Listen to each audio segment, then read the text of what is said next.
Conjunction part 5 में आज हम लोग देखेंगे yet, both and, so, rather than और नॉर के बारे में।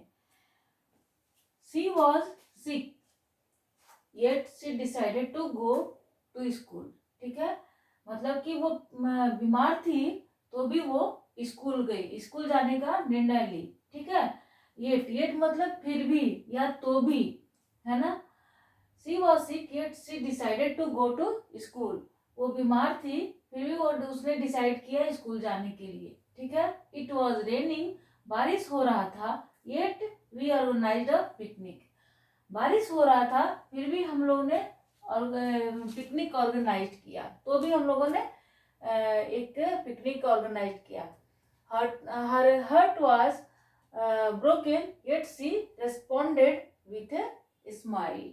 ठीक है, उसका हार्ट जो था टूटा हुआ था, दिल टूटा हुआ था, लेकिन फिर भी मतलब वो दुखी थी किसी ना वजह से, तो फिर भी उसने रेस्पॉन्ड किया स्माइल के साथ। ठीक है, और ये देखो येट का मतलब ये जहां जहां है ना, ये कंजंक्शन है। ठीक है, दो सेंटेंस, दो वर्ड को जोड़ता है, दो फ्रेजेस को जोड़ता है हम लोग कंजंक्शन में। फिर भी उसने ऐसा किया, जब हम लोग बोलते हैं तब येट का ही इस्तेमाल, येट का यूज होता है।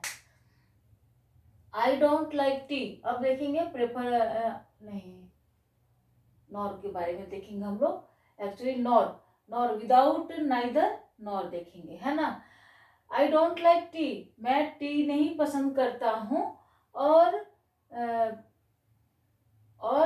कॉफी भी पसंद नहीं करता हूँ। जब नॉर यूज करेंगे विदाउट नाइदर, तो सबसे पहले आपका हेल्पिंग वर्ब आएगा, उसके बाद मतलब यहाँ पर आपका इन्वर्जन हो जाएगा, है ना। इन्वर्जन में भी हम लोगों ने देखा था नॉर का यूज कैसे होता है, सेम वे में होता है वहां पर भी। और यहाँ पर भी जब नॉर का यूज करेंगे कंजंक्शन, एज ए कंजंक्शन, तो आप क्या करेंगे, पहले नॉर आएगा, उसके बाद हेल्पिंग वर्ब आएगा, उसके बाद आपका सब्जेक्ट वर्ब। वो ना तो चाय पसंद करती है और ना ही कॉफी पसंद करती है।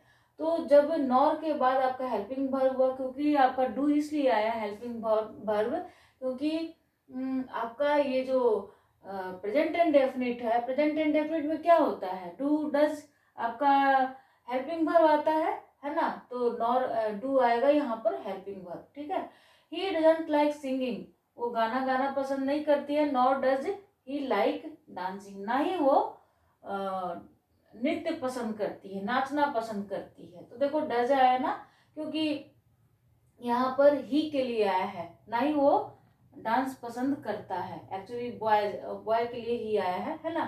Both my wife and daughter are doctors, दोनों ही, मेरी वाइफ और मेरी बेटी दोनों ही डॉक्टर हैं। ठीक है, यहाँ पर दो मतलब आपका प्लूरल सब्जेक्ट है, इसलिए आपका प्लूरल वर्ब भी होगा, आर आया है ना। I prefer tea rather than coffee, rather than का मतलब बजाय, के बजाय।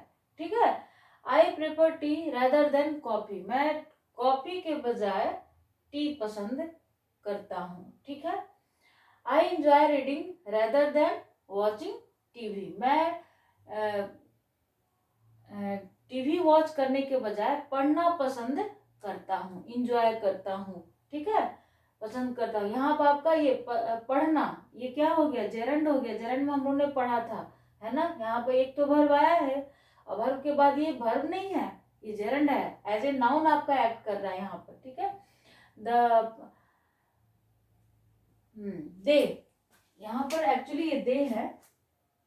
दे prefer to cook at home rather than eat out, वे लोग मतलब कि बाहर जाकर खाना खाने से ज्यादा पसंद करेंगे। रेदर देन को मतलब बजाय घर में खाना बनाना, बाहर जाकर खाना खाने से ज्यादा पसंद करेंगे घर में खाना बनाना। He decided to stay home rather than go out in the rain. ठीक है, वो लोग बाहर जाने, बारिश में बाहर जाने के बजाय घर में उन्होंने डिसाइड किया, उसने डिसाइड किया बाहर जाने के बजाय घर में रहने के लिए, रुकने के लिए। ठीक है, ये आपका रेदर देन का मतलब होता है बजाय।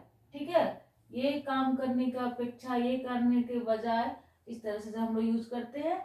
और देखो बोथ और एंड, ठीक है, दोनों कंबाइंड होकर के यूज होता है। जब दोनों, जैसे ऐसे बोलते हैं ना, दोनों, मेरी वाइफ, मेरी बेटी दोनों ही डॉक्टर है, जब दोनों करके एंड लगा करके करते हैं तो इस तरह से आपका सेंटेंस में यूज होता है। और उसके बाद आपका प्लूरल वर्ब आता है ना, क्योंकि प्लूरल सब्जेक्ट हो जाता है इसलिए प्लूरल वर्ब आता है। देखो यहाँ पर नॉर है, नॉर विदाउट, नाइदर नॉर का कॉम्बिनेशन होता है ना।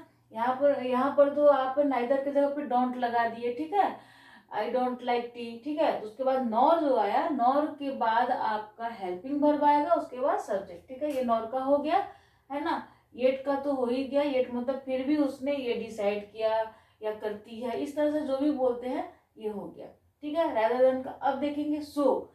जैसे देखो मैं भी खेलता हूं, वो भी खेलता है, ठीक है। तो क्या बोलेंगे, I play, so does he, so does he मतलब वो भी खेलता है, ठीक है।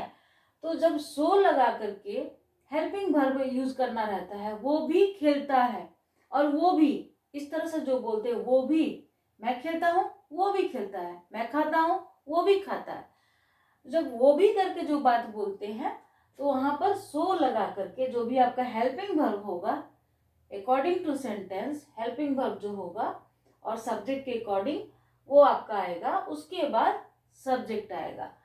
You come, so does he, वो आता है तुम भी आते हो, मतलब तुम भी, आप ऐसे बोल सकते हैं, वो आता है, वो आता है, तुम भी, ठीक है। आई कुक, मैं बनाता हूँ खाना, सो डज ही, वो भी, ठीक है। ही रीड्स, वो पढ़ता है, तुम भी पढ़ते हो, ठीक है, तुम भी। सो डू यू, डू क्यों लगा, क्योंकि वो भी पढ़ता है। और डू आता है आपका helping verb present and definite में। ओनली डज ही केवल आता है हेल्पिंग वर्ब के लिए, सिर्फ ही सी इट मतलब थर्ड पर्सन के साथ आता है ना। वी वॉक, वी वॉक हम लोग चलते हैं या टहलते हैं, ठीक है। सो डू दे, वे लोग भी, ठीक है। तो इस तरह से ये आपका सो का यूज हुआ। वे भी, इसको भी जब आप दो सेंटेंस को जोड़ते हैं कि वो भी ऐसा करता है, मैं भी ऐसा करता हूँ, वे लोग भी, जो भी आपका सब्जेक्ट के अकॉर्डिंग जो भी होगा आपका, वहां पर सो के साथ आपका हेल्पिंग वर्ब होगा, उसके बाद सब्जेक्ट आएगा। ये रहा कंजंक्शन 5, पार्ट 5 में हम लोगों ने देखा येट, बोथ एंड और सो, रेदर देन और नॉर के बारे में। नेक्स्ट वीडियो में और कुछ देखते हैं। Thanks for watching the video.